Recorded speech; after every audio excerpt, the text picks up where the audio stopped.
Neighbors across Portland and the region are dealing with homeless encampments, and tonight we're taking a close look at how the city of Portland is failing to help neighbors and the homeless in our ongoing special reports asking, is Portland over? Our KOIN 6 investigator, that's Dan Tilkin, here in studio with us with why one neighborhood feels like it is getting nowhere with the city to be able to reclaim their streets and feel safe once again, Dan. Yeah. Before we get to the specifics of their situation, I want to show you the big picture. We can show you the number of homeless camps the city has cleaned up over the last 5 years. Look at this chart right here. You see it down here, and then it pops up about 3 to 4 years ago, and then it starts going down here, and then it plummets down to 248 because of policies of leaving them alone during the pandemic. So at the same time, if we look at the next chart, the city budget to conduct cleanups has more than quadrupled. The city says that's because the need to more holistically address unsanctioned urban camping has grown, meaning trying to get people into homeless services instead of just kicking them out. This slow process right here is part of the reason people feel abandoned. What rules are you going to enforce? Just tell me that. Just off of I-5 at North Lombard and Montana. City officials or whatever should listen to us. Neighbors say they've tried to get the city to help them clean up this homeless camp. We were willing to share, but this isn't sharing when they just take over a neighborhood and have no laws that they have to follow. Over months, their pictures document the tents, trash, and RVs on both sides of the fence that separates the neighborhood from the freeway. They've seen fires like this one, had packages stolen, and been threatened. We're completely tolerant of people that are experiencing houselessness. That's not a big deal, but it reached kind of a threshold or a line when we started observing a lot of drug deals, started observing physical violence between people. At one point we had somebody that wanted to get our son, our oldest son who's 2.5, into a car. The neighbors told us they've been begging the city to do something.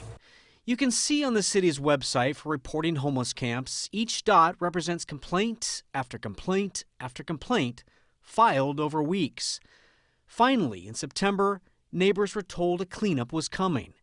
Again, look on the city's website. You can see the camp on North Lombard in Montana prominently displayed the week of September 13th as cleaned. And note the next line, locations listed in boldface font indicate campsite removal. North Lombard in Montana is certainly in bold type. The problem is, the neighbors say the cleanup crew left a lot of garbage behind on the neighborhood side of the fence and did not touch the camp on the ODOT side of the fence, even though an intergovernmental agreement means it's the city's responsibility to move people out of homeless camps. You're exasperated.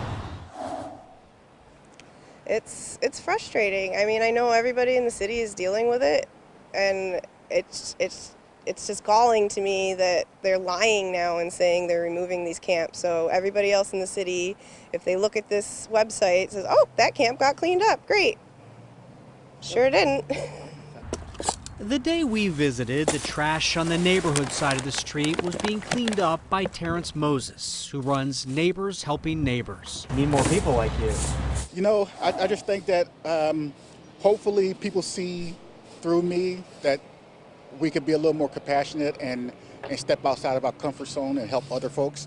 Terrence spends 6 days a week doing the cleanup work the city can't get to through donations, and spends a lot of time trying to build trust with people living in homeless camps to steer them towards services.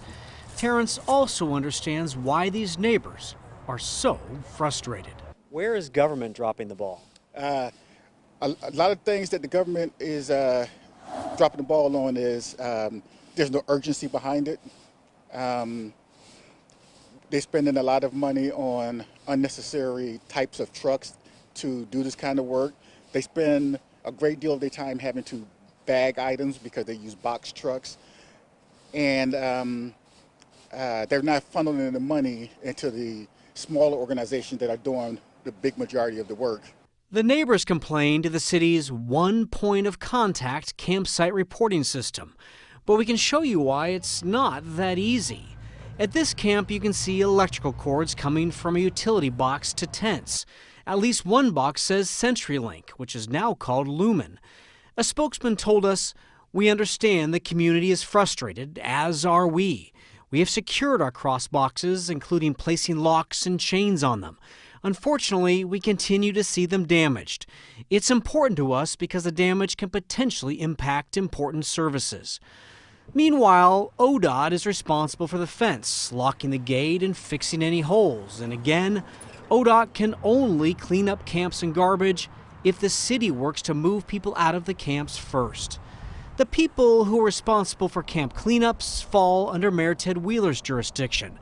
But when we asked him about cleaning up freeway camps last spring, he told us this. I want to be clear, every one of the right-of-ways you just mentioned, the litter, the graffiti, that's not the city. That is the state. Those are ODOT right-of-ways, and that is their responsibility. When it comes to abandoned vehicles, that's the Bureau of Transportation. And a request to PBOT to make parking on Montana Avenue illegal from a neighbor 2 years ago shows PBOT has been dealing with a heavy caseload for a long time, replying, "Investigations are taking up to 12 weeks to complete based on our backlog of requests and staffing." And also consider the county runs the Joint Office of Homeless Services with the city to oversee the delivery of social services to homeless people. And the person who runs the city's housing bureau is Commissioner Dan Ryan, whose efforts to build safe rest villages for the homeless is taking months longer than expected. Then consider the city is prioritizing which camps are to be cleaned up first based on whether they are high or low impact. As of late last month, 71 camps were considered high impact. But in this statement, the city says, if we were using our pre-COVID-19 standard operating procedures, there would be somewhere between 200 and 300 sites that would meet high impact criteria. The reason there are only 71 is because we have increased the threshold for encampment removals due to the health and safety guidelines we implemented in conjunction with Multnomah County Public Health and the CDC. The city tells us this neighborhood is considered high impact and sent us pictures of the 3 days crews spent cleaning up. But after saying no to our interview request, a spokesperson wrote this. Most of the items in the encampment were deemed personal property, which people placed on vehicles, which meant that we could not collect it. Although we performed a campsite removal, I can understand how some people might think it was partially done.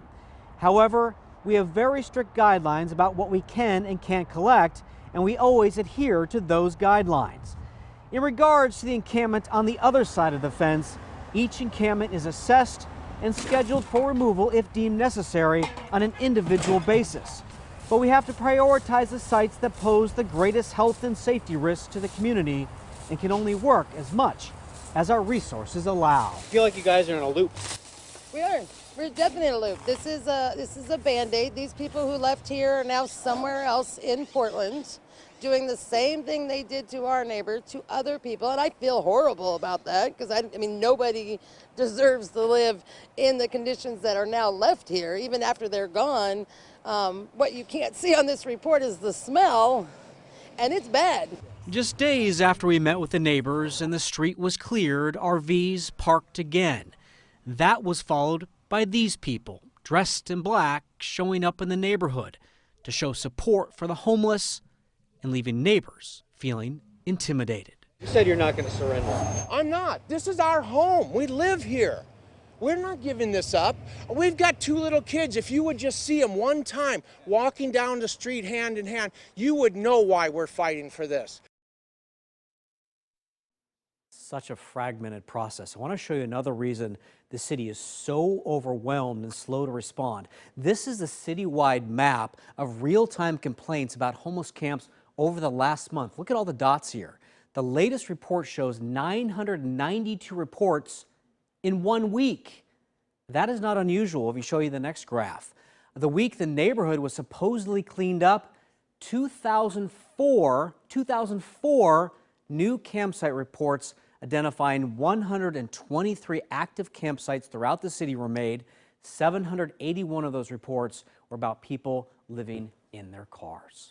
Wow, Dan, great report. Now, I want to ask though, you showed us how this problem has gotten so big. That's part of what makes this so difficult is just how many encampments that these officials and the crews are having to deal with. Yeah, I want to read some more stats from the city so I get this right. So they tell me it's removing sites that are far larger than the ones they had before the pandemic. Sites that used to take one work crew a half day to remove, now taking 6 crews a couple of weeks to clean. The agency has done roughly 2,800 site assessments. That's each time, 2,800 times somebody's gone out to a site to assess those for safety, cleanup. Can this be done? Is this high priority, high impact? Tough process. Yeah, we talked about the finger pointing. That's their responsibility. It's ODOT's responsibility. It's the city's responsibility. The bureaus don't talk to each other. Seems to be no coordinated effort. Now, you've tried talking to officials about this. What happened? The agency in charge of the cleanup doesn't do interviews. So it's kind of this nameless, faceless name with a really long name, group with a long name.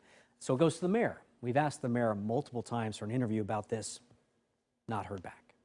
All right, and we'll continue to follow this as our series is Portland Over.